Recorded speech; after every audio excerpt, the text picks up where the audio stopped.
He opened the security app expecting to catch her slipping up. 11 caregivers before her had failed, stolen from him, betrayed him, left his sons worse than they found them. So when he saw those 3 wheelchairs sitting empty in the middle of the living room, his stomach dropped. Then he saw them. His 3 paralyzed sons, standing, taking steps, walking toward her outstretched arms. Andrew's phone slipped from his hand, his back hit the wall, and the man who had accepted impossible as final watched it shatter on a screen in his own living room. 2 years ago, Andrew Grant lost everything that mattered. His wife Sarah died during childbirth. 45 minutes after delivering triplets, she was gone. No warning, no goodbye, just a cold hospital room and 3 premature babies fighting for their lives. Andrew held her hand until it went cold. Then he walked out to meet his sons. Philip, Eric, Adam. 3 tiny bodies, 3 uncertain futures. The doctors didn't wait long to deliver the second blow. Cerebral palsy, all 3 boys, severe, the kind that settles into muscles and bones and doesn't let go. Mr. Grant, we need to prepare you. Based on the brain imaging and muscle response tests, walking is highly unlikely, possibly never. Andrew heard the words, but they didn't land. Not then. He was still burying his wife in his mind. Weeks passed, then months. The boys didn't improve. They didn't hit milestones. They sat in custom wheelchairs, small bodies still, eyes distant. Andrew hired the best therapists money could buy, flew in specialists from Europe, purchased equipment that cost more than most people's homes. Nothing changed. The boys didn't walk. They barely moved. And Andrew, alone in his Connecticut mansion, started to accept what the doctors said. His sons would never stand, never run, never chase each other through the hallways like he once imagined. He buried that hope right next to Sarah. Then came the caregivers. 11 in 18 months. The first quit after 2 weeks, said watching the boys was too sad. The second spent more time on her phone than with his sons. Andrew fired her on the spot. The third seemed perfect until he found out she'd sold photos of his boys' medical equipment to a tabloid for $600. After that, something broke inside him. One caregiver stole medication from the house. Another accessed his financial accounts and disappeared. Each one came with a smile and left with his trust bleeding out behind them. Andrew stopped seeing people. He saw risks. He installed cameras in every room, every hallway. He watched the footage at night, rewinding and zooming, looking for the lie, the angle, the betrayal he knew was coming. Control became his only protection. So when Angela Bailey walked through his front door, 29 years old, quiet, composed, Andrew didn't see a person. He saw the 12th failure waiting to happen. No improvising, he told her, not looking up from her file. No bonding, no hope speeches. Follow the medical protocol exactly. The doctors have made their prognosis clear. Angela nodded. I understand. But she didn't understand. Or maybe she understood too well. Because Angela didn't follow his rules. She sang to those boys when no one was watching. She moved their legs in patterns the therapists never taught. She whispered words of encouragement like she believed they could hear her, like she believed they could become more than their diagnosis. And Andrew watched it all through his cameras. At first, he watched to catch her making mistakes. Then he watched because he couldn't look away. Because something was happening in that house. Something small at first. Philip smiled during her songs. Eric's fingers twitched when she played music. Adam held his head up longer than he ever had before. Andrew told himself it meant nothing. He told himself hope was dangerous. He told himself the doctors knew best. But late at night, alone in his office, with the blue glow of monitors lighting his face, Andrew watched a woman fight for his sons with nothing but patience and belief. And somewhere deep in his chest, in a place he thought had died with Sarah, something started to crack. He didn't trust it. He couldn't. Because hope, when you've buried it that deep, doesn't feel like relief. It feels like a trap. But before we go any further, hit that subscribe button, like this video, and tell me in the comments where you're watching from. If you've ever felt like hope was too risky, like believing again might break you, this story is for you. Sometimes miracles don't ask for permission, they just show up. The mansion woke up the same way every morning. Quiet. Not peaceful quiet, the kind of quiet that presses against your chest. Andrew stood at the kitchen window, coffee growing cold in his hands, watching the sun rise over the back garden. The gardener was already out there, trimming hedges that no one walked past anymore. The fountain in the center of the lawn hadn't run in months. Andrew kept meaning to call someone about it. He never did. Behind him, down the long hallway that led to the east wing, he heard the soft whir of a motorized wheelchair. The morning nurse was moving one of the boys, probably Eric. Eric liked to sit by the window in the therapy room when the light came through just right. Andrew didn't turn around. He used to. In the beginning, right after they came home from the hospital, Andrew would rush to every sound, every cry, every small movement. He would sit between their cribs for hours, watching their tiny chests rise and fall, terrified that if he looked away, something would go wrong. Sarah would have been better at this. She had wanted children more than anything. 5 years of trying, 3 rounds of IVF, and when she finally got pregnant with triplets, she cried for 2 days straight. Happy tears, the kind that come when something you've wanted for so long finally becomes real. Andrew remembered the nursery she designed. Pale yellow walls, a mural of elephants and giraffes, 3 cribs arranged in a half circle so the boys could see each other when they woke up. That nursery sat empty now. The boys slept in medical beds in the therapy room, adjustable frames, safety rails, monitors that tracked their breathing at night. The yellow room with the animal mural had become storage for equipment they'd tried once and abandoned. Andrew took a sip of cold coffee and winced. The house was too big, 27 rooms for a man who only used 3. His office, his bedroom, the kitchen when he remembered to eat. Everything else felt like a museum, preserved but lifeless. He'd bought this place for Sarah. She loved old architecture, the stone walls, the high ceilings. She said it felt like a home that had stories to tell. Now the only stories were the ones Andrew replayed on security footage at 2 in the morning. He set the coffee mug in the sink and walked toward his office. The hallway stretched long and dim. Family photos used to line these walls. Sarah insisted on it. Houses need faces, she'd say. Otherwise they're just buildings. Andrew had taken them down 6 months after she died. He couldn't pass her smile 20 times a day. Couldn't see the hope in her eyes, the way she looked at him like he could fix anything. He'd failed her, failed their sons, failed every promise he'd made in that hospital room when he held her hand and told her he'd take care of them. The frames left faint outlines on the wallpaper, ghosts of a life that almost happened. Andrew pushed open his office door and sat at his desk. 3 monitors glowed on the wall. Living room, hallway, therapy room. There they were, his sons. Philip sat in his blue wheelchair, staring at the bookshelf. Eric was by the window, just like Andrew guessed. Adam's eyes were closed, his small body still except for the gentle rise and fall of breathing.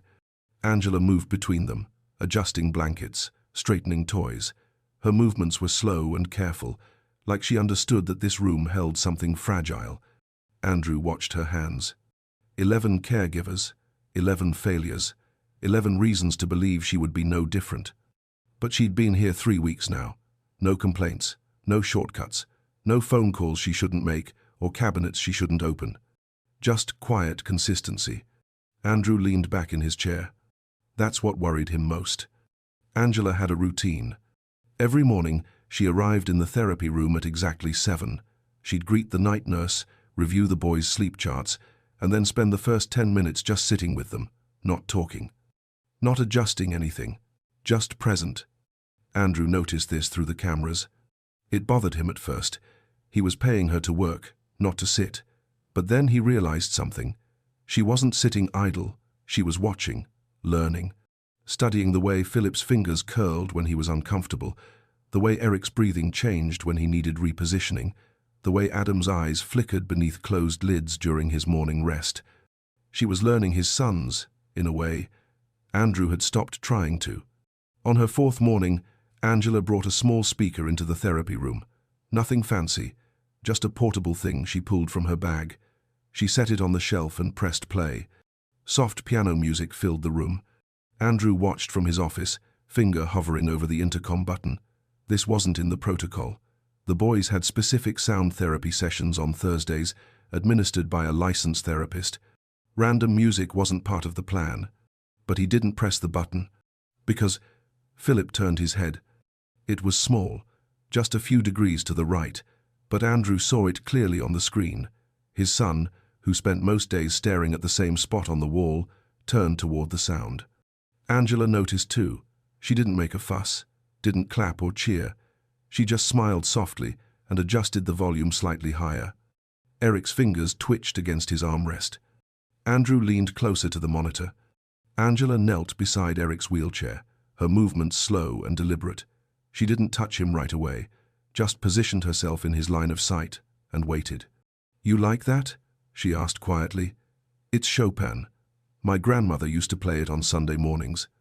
Eric didn't respond, but his fingers twitched again. Angela reached out and placed her hand near his, not touching, just close enough that he could feel her warmth if he wanted. She stayed like that for a long moment. Andrew's throat tightened. When was the last time he'd sat with his sons like that? When was the last time he'd just been present without an agenda, without checking monitors or reviewing therapy reports or calculating how much the latest specialist was costing him? He couldn't remember. That afternoon, Andrew found himself walking toward the therapy room. He told himself he needed to check the equipment, make sure everything was properly maintained. But when he reached the door and heard Angela's voice inside, he stopped. She was reading. Not a medical manual or a therapy guidebook, a children's story. Something about a rabbit who wanted to learn to fly. Everyone told him rabbits don't fly. Angela read, her voice gentle and clear, but the little rabbit didn't listen. He climbed to the top of the hill every single day, and every single day he jumped. Andrew peered through the crack in the door. The boys were arranged in a half-circle around her. She sat on the floor, cross-legged, the book open in her lap. Her eyes moved between the pages and their faces, checking, connecting. "Did he ever fly?" she asked them. "What do you think?" Silence. But Adam's eyes were open, fixed on her face. Andrew stepped back from the door. His chest felt strange, tight and loose at the same time. He walked back to his office without entering the room. That night, reviewing the footage, he watched her read that story 3 more times, watched the way she changed her voice for different characters, watched the way she paused to let the words settle, watched his sons watch her. Something was shifting in that house. Andrew could feel it. He just didn't trust it yet.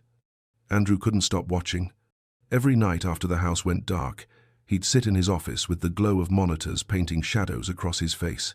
He told himself it was caution, responsibility, a father protecting his children from another betrayal. But that wasn't true anymore. He was watching because something was happening, something he didn't understand. Week 3. Angela had stopped following the protocol entirely. It started small, the music, the stories, things he could dismiss as harmless additions to her routine, but then it grew. One evening, Andrew pulled up the afternoon footage and nearly choked on his whiskey. Angela was on the floor with Philip. She had his small legs in her hands and was moving them slowly, rhythmically, left, right, like he was walking, like his muscles remembered something his brain had forgotten. Andrew's jaw clenched. This wasn't in any therapy plan. No specialist had prescribed this. She was improvising, breaking every rule he'd set. He reached for his phone to call her, fire her, end this before it went any further. But then Philip laughed. Not a big laugh, just a small sound, barely more than breath. But Andrew heard it through the speakers, and his hand froze over the phone. His son was laughing. When was the last time he'd heard that sound? Andrew set the phone down. His hands were shaking. He kept watching. Angela moved to Eric next. She positioned a small toy truck just beyond his reach on the tray attached to his wheelchair, too far for him to grab without effort. "Come on, sweetheart," she said softly. "You can do it. Just a little stretch." Eric's arm stayed still. Angela waited, patient, unhurried. "I know you can," she whispered. "I believe in you." Andrew watched the screen, holding his breath without realizing it. Eric's fingers twitched. His arm moved. Slowly, painfully slowly, he reached forward. His small hand stretched toward the truck. He touched it. Angela's face broke into the widest smile. Yes, look at you. Look at what you just did. Eric's fingers curled around the toy. Andrew's eyes burned. He rewound the footage, watched it again, and again. That small arm reaching, those tiny fingers closing around plastic. Such a simple movement, something any other child would do without thinking. But his son had just done the impossible. Andrew rubbed his face with both hands. This was dangerous, all of it. Angela was giving his sons false hope, pushing them beyond what the doctors said they could do. When she failed and she would fail, the disappointment would destroy them. Destroy him. He should fire her. Tomorrow morning. First thing. But instead of drafting a termination letter, Andrew pulled up more footage. Adam, the smallest of the three, the one who kept his eyes closed most of the day. Angela sat beside his wheelchair with a picture book. She wasn't reading it, just showing him the colors. This one's blue, she said, pointing, like the sky, and this one's yellow, like sunshine. Adam's eyes were open, fixed on the page. You see it, don't you? Angela whispered. You see everything. She turned the page. Adam's hand lifted from his lap. Just an inch, but it lifted. Angela noticed. She gently took his small hand and placed it on the book. There you go, sweet boy. You touch it. It's yours. Andrew watched his son's fingers press against the paper. Something cracked in his chest, deep and painful. He closed the laptop, sat in the darkness of his office. And for the first time in 2 years, Andrew Grant didn't know what to believe. Andrew didn't plan to confront her. It just happened. 3 weeks of watching through screens, 3 weeks of footage that kept him awake at night. 3 weeks of seeing his sons respond to a woman who broke every rule he'd set. He couldn't take it anymore. Tuesday afternoon. Andrew left his office and walked down the hallway toward the therapy room. His footsteps echoed against the marble. Each step felt heavier than the last.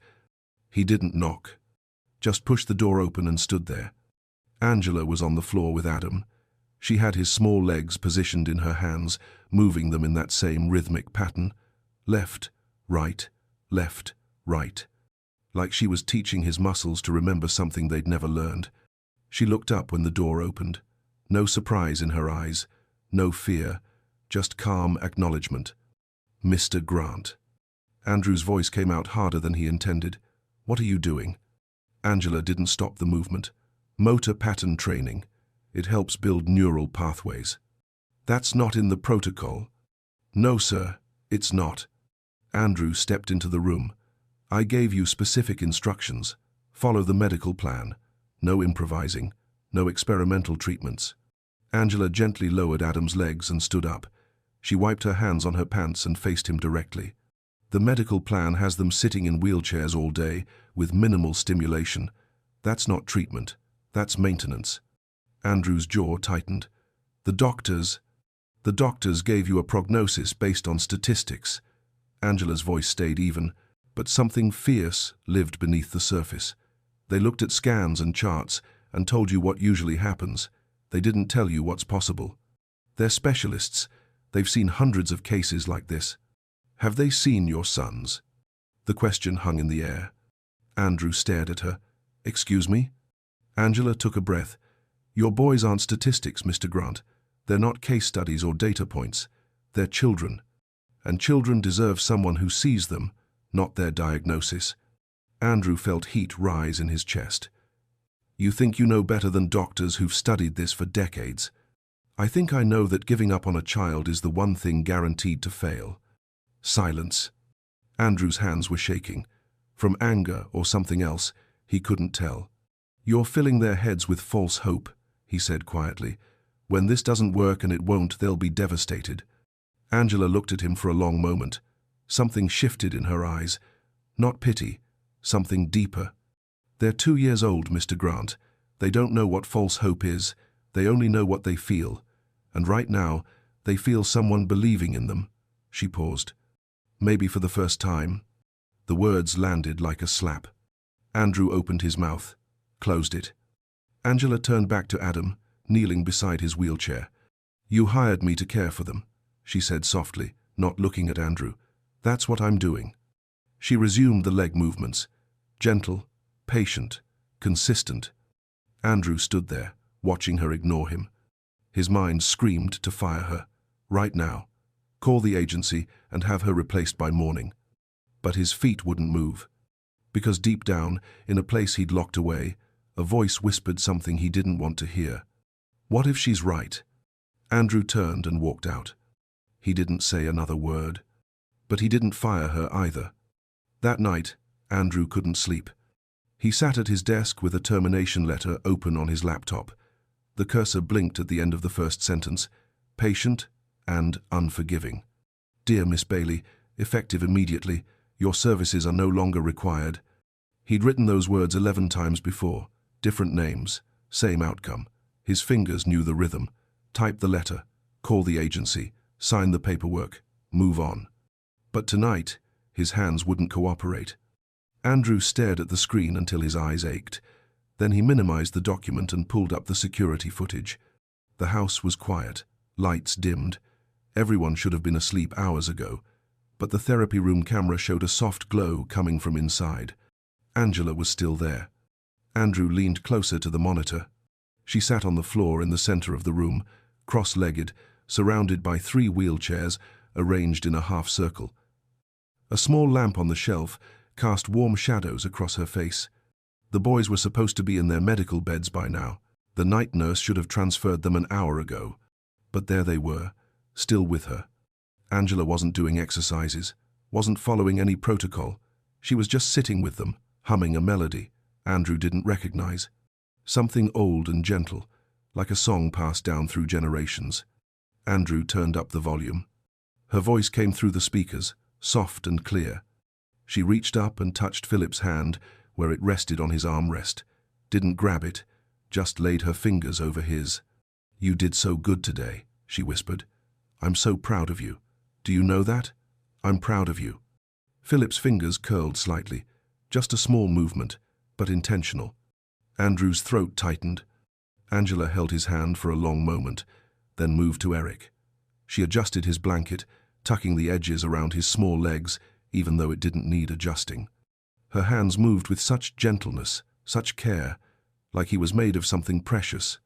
Sweet boy, she murmured, smoothing his hair back from his forehead. You're so much stronger than anyone knows. I see it. Even if they don't, I see it. Eric's eyes were closed, but Andrew noticed his breathing had changed. Slower, calmer, the way a child breathes when they feel safe. Then Angela turned to Adam, the smallest of the 3, the one who kept his eyes shut most of the day, like the world was too much to take in. Angela lifted his tiny hand and pressed it against her cheek. Her eyes closed. I see you, she whispered. All of you, every piece. You're not broken, baby. You're just waiting. And I'll wait with you, as long as it takes. A tear slipped down her cheek. Andrew stared at the screen. This woman, this stranger. She was sitting in his house at 11 o'clock at night, crying over his sons, talking to them like they understood, like they mattered, like their lives meant something beyond medical charts and therapy schedules. When was the last time he'd done that? When was the last time he'd just sat with them, not as a worried father calculating costs, not as a man reviewing therapy reports, just as their dad, just being present? He couldn't remember. The realization hit him like a fist to the chest. Andrew closed the laptop slowly. The termination letter sat unfinished in its window, waiting. He should send it. Logic demanded it. Angela was dangerous. She was filling his sons with hope that would shatter them. She was defying doctors who'd studied these conditions for decades. She was breaking every rule he'd established to protect his family. But another voice spoke, quieter, deeper. What if she sees something you stopped looking for? Andrew stood up and walked to the window. The garden sat dark below, moonlight catching the edges of untrimmed hedges. He thought of Sarah. What would she say if she could see him now, see what he'd become? A man who watched his sons through screens, a man so afraid of losing more that he'd stopped being present for what remained. She would hate this. She would hate him. Andrew pressed his forehead against the cold glass. He deleted the termination letter, told himself it was exhaustion. Finding another caregiver meant paperwork, background checks, interviews. He didn't have the energy. But as he climbed the stairs toward his empty bedroom, he heard it, soft humming drifting from the therapy room below. Angela was still singing to his sons. And Andrew realized the truth he'd been avoiding.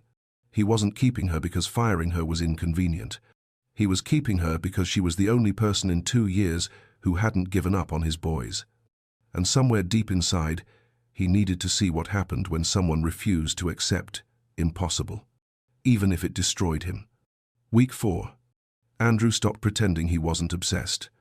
Every night after the house went dark, he'd sit in his office and pull up hours of footage, fast-forwarding through empty hallways, pausing on moments that made his chest tight, rewinding scenes he needed to see again and again. Angela had changed the therapy room. Small things at first. She'd moved the wheelchairs closer together so the boys could see each other, replaced the sterile white blankets with colorful ones she'd brought from home, added 2 plants by the window, real ones. She said the boys needed to see things grow. Andrew didn't stop her. He should have. It wasn't protocol, but watching the room transform from cold and clinical to warm and lived in did something to him he couldn't name.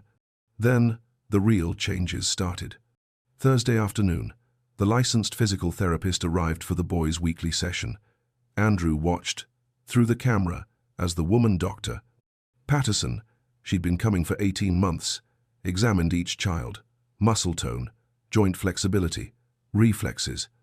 She started with Philip, moved his arm, then his leg. Her hands paused. She did it again. Andrew leaned toward the screen. Dr. Patterson looked up and called Angela over. They spoke quietly, heads bent together. Andrew couldn't hear the words clearly, but he caught fragments. Significant improvement in muscle tone. This is unusual. What specific exercises? Angela explained something, gesturing with her hands. Dr. Patterson nodded slowly, writing on her clipboard. Then she moved to Eric and Adam, examining them with renewed attention. When she left an hour later, she paused at the door, looked back at the boys, then at Angela. "Keep doing whatever you're doing," she said. "I'll adjust the official protocol to include your methods." Andrew sat back in his chair. His heart was pounding. That night, he didn't just watch current footage. He went back, day by day, week by week. He watched Angela on the floor with Eric, moving his legs in walking patterns, over and over. The same movement, the same rhythm, patient, steady, never frustrated, never giving up. He watched her hold Philip's hands, helping him bear weight on his feet for just seconds at a time, his small legs trembling, then holding, then trembling again. But each day, he held a little longer. He watched her with Adam, doing arm exercises to music, his tiny limbs moving, slowly at first, then smoother, more controlled. Andrew pulled up footage from the first week she arrived. The boys sat still in their wheelchairs, vacant, distant. Then footage from yesterday. Philip reaching for a toy across his tray, Eric's foot tapping to music, Adam holding his head steady, eyes tracking Angela as she moved around the room. The difference was undeniable. Andrew's hands trembled on the keyboard. He opened a new browser window and typed, "Neuroplasticity in children with cerebral palsy." Articles flooded the screen, medical journals, case studies, research papers from universities he recognized. He clicked the first one. Early intervention in pediatric cerebral palsy cases has shown remarkable results in neural pathway development. He clicked another. Repetitive motor pattern training can stimulate the brain to form new connections, bypassing damaged areas. And another. The infant and toddler brain demonstrates extraordinary plasticity. With consistent, targeted intervention, children with CP have achieved mobility outcomes far exceeding initial prognoses. Andrew read until his eyes burned, until the words blurred together, until 3 a.m. crept past and the house sat silent around him. Everything Angela had said, the neural pathways, the brain's ability to rewire itself, the importance of early intervention. It was all there, in black and white, published in medical journals. And he'd never looked. Not once in 2 years. He'd taken those first doctors at their word, accepted their verdict like a death sentence, stopped researching, stopped questioning, stopped hoping. Andrew closed the laptop and sat in darkness. His sons were improving, actually improving, doing things those initial specialists said they'd never do. And he'd almost fired the woman responsible. Twice. His stomach turned. For 2 years, he'd poured money into maintaining his son's limitations, expensive wheelchairs, medical equipment, nurses who kept them comfortable in their diagnosis. But he'd never once fought for something more. Angela had been here 4 weeks, making $15 an hour, and she'd accomplished what his millions hadn't touched. Because she believed. And he'd stopped believing the day Sarah died. Andrew's eyes burned, his throat closed. Shame. That's what this feeling was. Deep, crushing shame.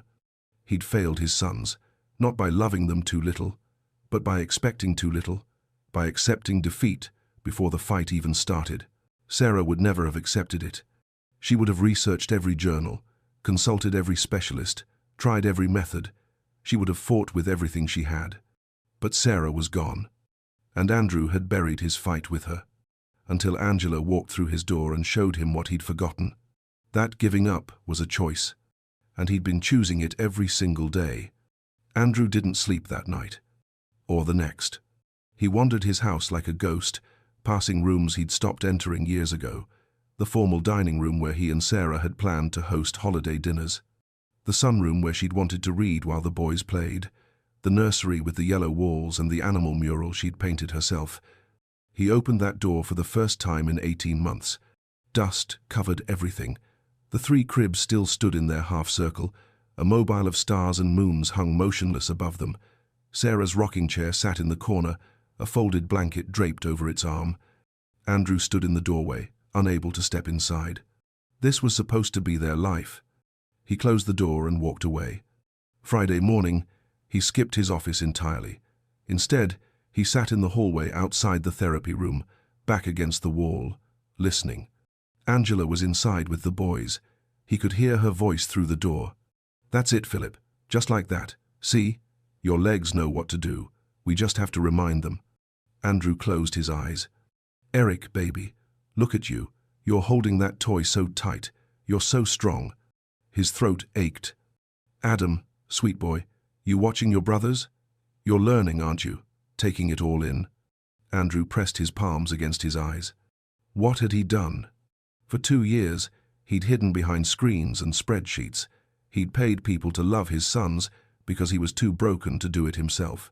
He'd accepted their limitations as permanent because accepting defeat was easier than fighting for hope. And all the while, his boys had been waiting.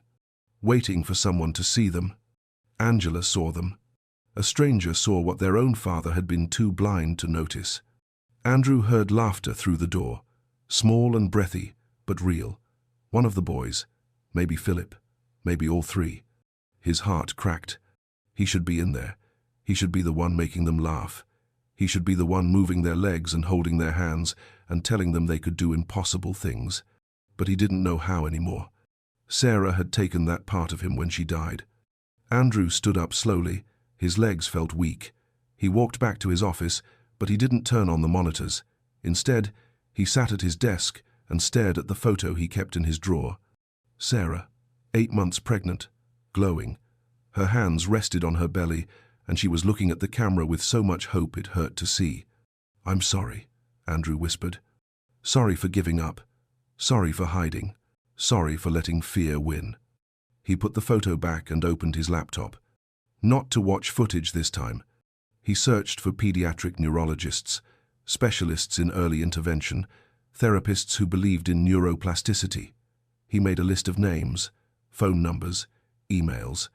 If Angela could do this much in 4 weeks with nothing but faith and consistency, what could happen with real support, real resources, real belief? Andrew stared at the list.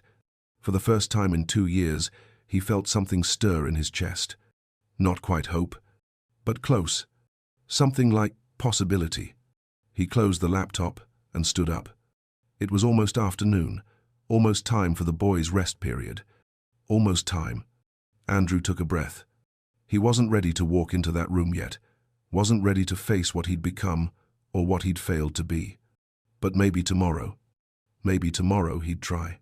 He didn't know that tomorrow would change everything, that in less than 24 hours he'd open his phone and witness something that would bring him to his knees, that his whole world was about to shatter and rebuild itself in a single moment. But for now, Andrew sat in his quiet office, holding the smallest seed of belief. And somewhere down the hall, Angela was teaching his sons to walk. Thursday afternoon. Andrew sat in his office, laptop open, reviewing quarterly reports for his company. Numbers blurred on the screen. He couldn't focus. His mind kept drifting to the therapy room. It was almost 3 o'clock. Angela would be finishing the boys' afternoon exercises. He'd watched the routine so many times he had it memorized. Music first, then motor pattern training, then the reaching exercises. His phone buzzed. Motion alert. Living room. Andrew frowned. The boys were supposed to be in the therapy room at this hour. He picked up his phone and opened the security app, expecting to see Angela moving them for a snack or a change of scenery. The image took a moment to register. 3 wheelchairs sat against the wall. Empty. Andrew's stomach dropped. His first thought was panic. Something happened. An emergency. The nurse had to rush them somewhere. Then he saw them. Center of the living room. Hardwood floor, gleaming in the afternoon light. Philip, Eric, Adam. Standing. Andrew's breath stopped. His 3 sons, his paralyzed sons, the boys doctors said would never stand. They were upright, wobbly, shaking, but standing on their own 2 feet. Angela knelt in front of them, about 5 feet away, her arms stretched wide open. Tears streamed down her face. "Come on, babies," she whispered. "Come to me. You can do it. 1 step." Andrew couldn't breathe. Philip moved first. His small foot lifted from the ground, hovered, then landed again, an inch forward. A step. Andrew's hand flew to his mouth. Eric went next, more cautious. His legs trembled violently, but he moved, 1 foot, then the other. 2 steps. A sound escaped Andrew's throat, something between a gasp and a sob. Adam, the smallest, the one who kept his eyes closed. He stood there, shaking, arms out for balance. Angela reached toward him. "You can do it, sweet boy. I'm right here." Adam's foot lifted. It came down. Another lift, another step. 3 steps. Andrew watched his youngest son walk toward Angela's outstretched arms. His phone slipped from his fingers. It clattered against the desk, but he didn't hear it. His knees buckled. Andrew slid down from his chair, back scraping against the desk, until he sat on the floor. His legs wouldn't hold him. On the phone screen, face down but still playing, he could hear Angela's voice. "Yes. Oh my God, yes. Look at you. Look at what you're doing." The boys reached her. She gathered all 3 into her arms, pulling them against her chest, sobbing openly. "I knew it," she cried. "I knew you could. I knew it." Andrew sat on his office floor, unable to move. Tears poured down his face. His whole body shook. 2 years. 2 years of doctors saying never. 2 years of specialists confirming impossible. 2 years of accepting that his sons would spend their lives in wheelchairs. And there they were, standing, walking, reaching toward a woman who refused to believe what the world told her. Andrew pressed both hands against his face and wept. Not quiet tears, not controlled grief. This was something deeper, something breaking open inside him that had been locked away since the day Sarah died. Every failure, every betrayal, every night spent watching screens instead of holding his sons. The shame, the fear, the hope he'd buried so deep he forgot it existed. It all came flooding out in waves that shook his entire body. His sons could walk. His sons could walk. And he'd almost given up on them. Andrew didn't know how long he sat on that floor. Minutes, maybe longer. When he finally found the strength to stand, his legs felt hollow. He grabbed the edge of the desk and pulled himself up.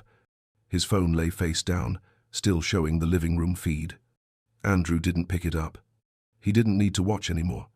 He walked out of his office on unsteady feet, down the long hallway, past the empty frames on the walls, past the silence he'd built around himself like armor. The living room door was open. He stopped in the doorway. Angela sat on the floor, all 3 boys in her lap. They were exhausted from the effort, small bodies limp against her chest. She held them like they were made of something precious. Her face was wet with tears, but she was smiling. She looked up when she sensed him there. Their eyes met. Andrew expected to see triumph in her face, pride, a look that said, "I told you so." But that's not what he saw. He saw compassion. For him, Angela didn't say anything, just watched him with those steady eyes, holding his sons like she'd always held them, like they mattered. Andrew's legs gave out again. He knelt in the doorway, unable to take another step. "How?" His voice cracked. "How did you know?" Angela looked down at the boys, then back at him. "I didn't know, Mr. Grant." Her voice was soft, gentle. "I just believed." Something broke inside Andrew. The last wall, the final barrier. He crawled forward on his knees until he reached them. His hands shook as he touched Philip's face, then Eric's, then Adam's, his sons.